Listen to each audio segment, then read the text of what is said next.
Now we do a lot of calculations on a calculator, including those with scientific notation. So it is important that you understand how to enter scientific notations into a calculator. A couple tips for you: do not use the multiplication key or the caret key, which raises the power. Okay, both of these keys will add an extra power of 10, and we do not want that. You will always get the wrong answer if you use these. Instead, you're going to find the EXP key or the double E key. Right? It's usually going to be capital letters. Do not use anything with a lowercase e. That is a totally different thing. Okay? And really, to enter the scientific notations, you just follow 3 simple steps. Type in the mantissa. You're going to hit the double E or the EXP key, depending on what your calculator has. And when you type that in, your calculator is going to read it as times 10. And then you just enter the characteristic.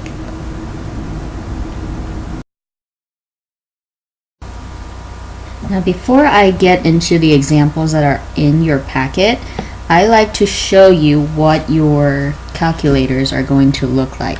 Alright, I have 3 examples. The first one is a TI-30XA. Some of you might have this calculator. Okay, so what you will see here is the double E key is right there, right above the 7. Okay, so I'm going to enter, let's see, 2.10 times 10 to the second power. Okay, and I'm going to expect this to turn out to be 210 in the calculator. Alright, so let me show you how I'm going to enter this in. Alright, I'm going to hit 2.10, and instead of hitting the multiplication button, I'm just going to hit this E button. Okay, and it's going to show up as 00 on the right hand top corner. Okay, and I'm going to type in my characteristic 2 and hit the equal sign, and I get 210. Alright, so that is one example of a calculator. Here's the other example of a calculator. This is the calculator that you get in class. Alright, so these are the calculators that the school gives for us to use in class. Now, what you will see here is that the double E is actually this little light blue color on top of this key that is on top of the 7. Okay, so what this means is you need to hit the second button, then hit this in order for it to become scientific notation. Alright, so I'm going to turn this on, and let's do the same operation. I'm going to type in 2.10, and now I'm going to hit second and that double E key, and what we get is the E. This E is the same as the times 10. Okay, so 2.10 E2 is the same as 2.10 times 10 to the second power, and I'm going to hit the enter key, and I get 210, just like I did with the last calculator. And now I'm going to show you what your calculator on an iPhone or a smartphone would look like. Alright, so here is my iPhone. Okay, now my double E key is down here at the very bottom. You might have to try to find yours. Okay, but I'm going to do the same thing. 2.10 double E 2 and hit equal, and I get the same thing, 210. Alright, so those are just a few different options that your calculator might have. You might want to check with me if you are not sure how to use your calculator. just to make sure that you do know how to enter scientific notations into the calculators. Now let's look at the examples. Alright, I'm going to use this calculator here because this is the same calculator that you will get in the classroom. Okay? Alright, so let's look at number 25. This is a relatively simple problem. It says 2.85 times 10 to the 7th power multiplied by 3.16 times 10 to the negative 3 power. So what I'm going to do is type in 2.85, and remember that we have the second double E and it comes out as an E, 7 times 3.16 E negative 3. Right? And I get 90,060. Let's write this down.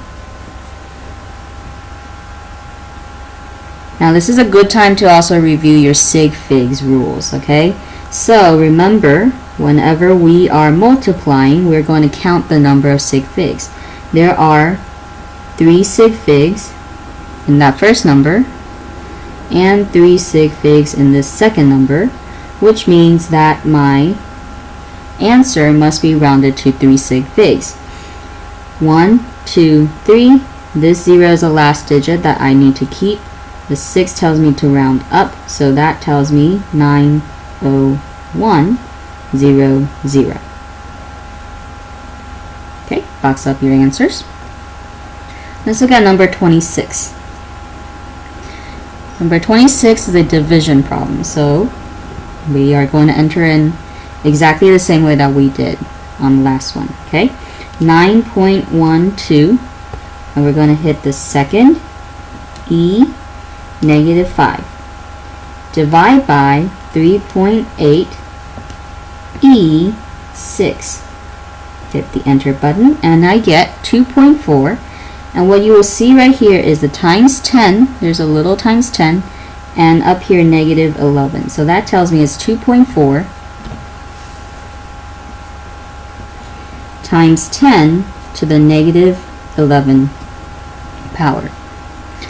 Now what I need to figure out is, do I keep these sig figs or do I need to round them?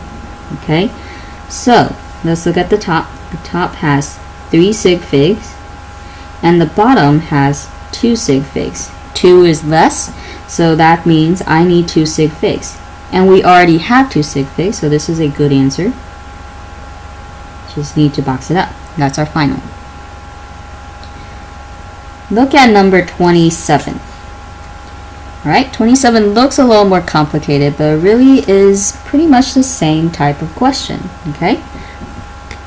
What we're doing here is we're multiplying the top and then dividing by the bottom. So, on the top, I'm going to put these in parentheses. Open a parentheses, 6.2 E3 times 3.8 E5. Close a parentheses. That's your top. Now you're going to divide by the bottom. 1.9 E4. And I get 124,000.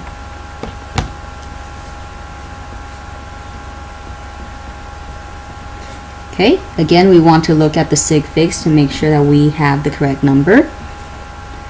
We have 2 sig figs right here, 2 sig figs right here, and 2 sig figs right here, which means I need to round this off to 2 sig figs. 1, 2.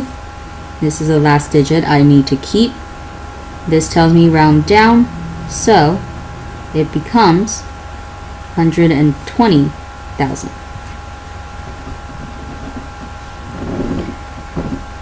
Alright, skip down to number 29.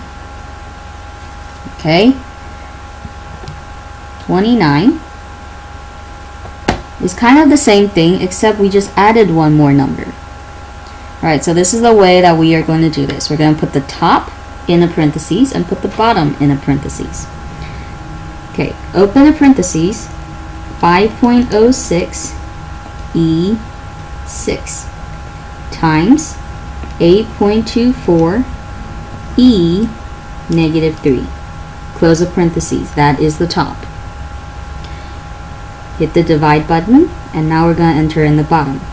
Open a parentheses, 2.2 e5 times 7.20 e22.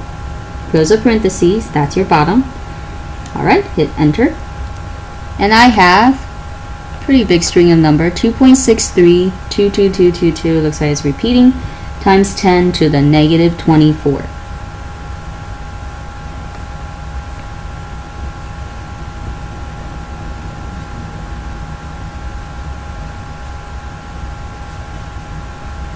Okay? Now, all we need to look at now is the sig figs. So I have 3 sig figs, 3 sig figs, 2 sig figs, 3 sig figs. Alright, so it looks like 2 is the least. So I'm going to round this to 2 sig figs, which will be 2.6 times 10 to the negative 24. And that is the final answer for number 29.